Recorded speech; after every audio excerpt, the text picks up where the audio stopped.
श्री राम समर्थ. समर्थांनी एक सुंदर असा बोध आपल्यासाठी प्राप्त करून दिलेला आहे. भिकेच्या पोळीपेक्षा कष्टाची भाकरी केव्हाही चांगली. समर्थ म्हणाले, आधी कष्ट मग फळ. परंतु आपण कष्टाला घाबरतो. कष्ट करण्यास आपला देह तयार नसतो. परंतु आपला देह दुसऱ्यांकडे हात पसरून काहीतरी मागत असतो. परंतु दुसऱ्यांकडे हात पसरून मिळवलेल्या सुखापेक्षा स्वतःच्या मेहनतीने आणि प्रामाणिकपणाने कष्टाने मिळवलेले अन्न, संपत्ती किंवा यश अधिक श्रेष्ठ असते. समर्थ म्हणाले, का? कारण प्रत्यक्षात जर आपण पाहायला गेलो ना, आपल्याकडे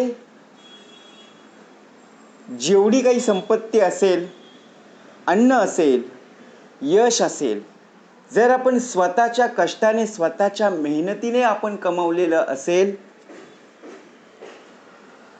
तर बघा आपल्याला काही भीती वाटत नाही. कारण का? आपल्याकडे असणारा जो पैसा असेल, जर आपण स्वतःच्या कष्टाने, मेहनतीने कमावलेला असेल आणि तो बघा एखाद्या वेळी आपल्या हॉस्पिटलमध्ये खर्च झाला किंवा एखादी वस्तू किंवा आपलं एखादं पाकिट, बघा आपल्या पैशाचं पाकिट भरलेलं असतं आणि तो पैशाचा पाकिट कुठेतरी हरवला असेल किंवा कुठे रस्त्यात पडला असेल, तर आपण रडत बसत नाही. कारण का? कष्टाने मिळवलेलं आहे. मग आपण घाबरून जाऊ का? नाहीये. पुन्हा आपल्यामध्ये कष्ट करण्याची तयारी आहे. पण जर आई वडिलांकडून जर आपण पैसे मागत असू, आपल्याला बघा प्रत्यक्ष जर आपण स्वतःहून कष्ट करत नसू आणि तेच पाकिट जर आपलं हरवलं, बघा आपण ट्रेनमध्ये प्रवास करत असताना आपलं पाकिट समजा हरवलं, तर आपण रडत बसतो का? कारण आई वडिलांनी दिलेले पैसे आहेत. परत आपण आई वडिलांकडे जर मागायला गेलो तर आपल्याला परत देणार नाही, असा आपण मनामध्ये विचार करतो. म्हणून शून्यावर जरी आलो तरी पुन्हा आपल्याला झेप, आपल्याला भरारी घेणं नक्कीच आहे. असणारी संपत्ती असेल किंवा यश बघा प्रत्यक्ष जर आपण पाहायला गेलो, कष्ट कर, मेहनत कर, परंतु कुणावर अवलंबून राहू नकोस. तो येईल म्हणून माझं काम पूर्ण होईल किंवा ती येईल अर्धवट असलेलं काम पूर्ण करेल, नाही. समर्थ म्हणाले, जो दुसऱ्यांवरी विसंबला त्याचा कार्यभाग बुडाला, जो स्वयेची कष्ट ते गेला तोची भला. म्हणून कष्टातून मिळालेल्या गोष्टीत स्वाभिमान आणि समाधान असते. लक्षात ठेवा, ज्या वेळेला तुम्ही कष्टाने, मेहनतीने काम कराल त्यावेळी तुम्हाला सुखाची झोप नक्कीच मिळेल. पण जर कोणाकडून पैसे उधार घेत असाल, कोणीतरी देईल या अपेक्षेने जर बघा पाहत असाल, तर तुम्हाला रात्रभर झोप येणारच नाहीये. कारण विचार तेच तुमच्या मनामध्ये असतील जे तुम्ही दिवसभर पाहिलेले आहेत. बघा प्रत्यक्षात मन चंचल असतं. समर्थांनी सुंदर एक बोध आपल्यासाठी प्राप्त करून दिलेला आहे. एक गाव होतं. त्या गावामध्ये 2 मित्र राहायचे. एक मित्र दिवसभर मेहनत करायचा आणि मेहनत करून बघा उत्तम प्रकारे काम सुद्धा करायचा आणि साधी भाकरी खायचा. किती पैसा जरी आला तरी साधं राहणीमान त्याचं असायचं. परंतु दुसरा मात्र लोकांकडे मागून आपलं पोट भरायचा. आज याकडून पैसे घ्यायचा तर उद्या दुसऱ्याकडून पैसे घ्यायचा, वस्तू घ्यायचा आणि पोट भरायचा. एकदा गावामध्ये दुष्काळ पडला. लोकांनी त्या दुसऱ्या मित्राला, बघा तो दुसरा जो होता त्याला मदत करणं बंद केलं. कारण का? दुष्काळ पडलाय, आपल्यालाच खायचे वांदे झाले तर आपण दुसऱ्यांना काय देणार. तो उपाशी राहू लागला रडू लागला, पण मेहनत करणारा मित्र आपल्या कष्टाच्या जोरावर काम मिळवून उभा राहिला. तेव्हा त्याला समजलं की खरंच लोकांकडे मागण्यापेक्षा कष्ट करणं, मेहनत करणं सर्वश्रेष्ठ आहे.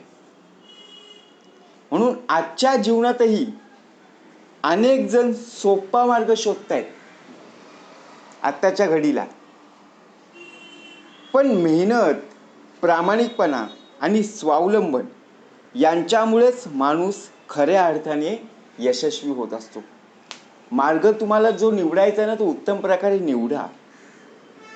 परंतु मार्ग निवडत असताना खडतर आहे म्हणून अर्धवट सोडून दिला आहे, सोपा आहे म्हणून चालत चाललोय, तसं करू नका. कष्टाची कमाई कमी असली तरी आत्मसन्मान देत असते. आपल्याला लोक विचारतात, काय रे, काय काम करतोस, किती तुला पगार मिळतो. आपण सांगायला लाजतो, परंतु सांगणं खरंच बघा, जर आपण पाहायला गेलो ना, सांगितलं तर आपले पैसे कमी पडणार नाही आहेत. उलट आपला अनुभवसुद्धा त्यांना सांगता आलं पाहिजे की बाबा मी या कंपनीमध्ये किंवा या व्यवसायामध्ये किंवा या ऑफिसमध्ये मी काम करत आहोत, मला एवढा पगार आहे. का? कारण आपण कष्टाने, मेहनतीने काम करत आहोत, दुसऱ्यांवर अवलंबून नाहीये. आपण काय विचार करतो, नाहीये ह्यानी जर माझं काम केलं तर मला 2% कमिशन मिळेल. रात्र बघा, जर आपण विचार करत राहिलो ना की या 2% कमिशनासाठी, तर झोपच लागणार नाहीये. म्हणून समर्थ म्हणाले, जे भिकेने मिळत असलेल्या वस्तू आहेत ना त्या फक्त तात्पुरत्या स्वरूपाच्या असतात, परंतु मेहनतीचं जे फळ असतं ना ते कायम टिकत असतं. म्हणून स्वाभिमानाने जगा, दुसऱ्यांवर अवलंबून राहू नका.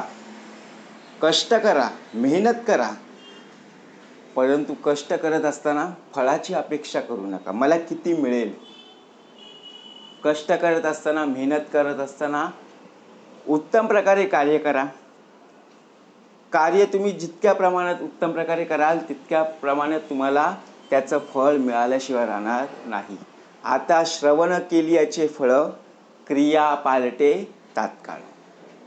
म्हणून लोकांमध्ये मेहनतीची आवड, स्वावलंबनाची भावना आणि प्रामाणिक जीवन जगण्याची प्रेरणा निर्माण करत असते. आपण लोकांना सांगत असतो, अरे तू हे काम करायला पाहिजे, तू मोठे होऊन तुला हे करायला हवं. आपण जर कष्ट करत नसू, मेहनत करत नसू, आपणच दुसऱ्यांच्या जीवावर अजूनपर्यंत काय करत आहोत, या वस्तू मागतोय, ते पैसे मागतोय, ते अन्न मागतोय. आणि आपण लोकांना जर शिकवायला गेलो, नाहीये तुला आता मोठं होऊन तुला हे करायला लागेल, तुला हा मार्ग स्वीकारावा लागेल, तर समोरची व्यक्ती खरंच प्रामाणिकपणाने विचार करेल का हो?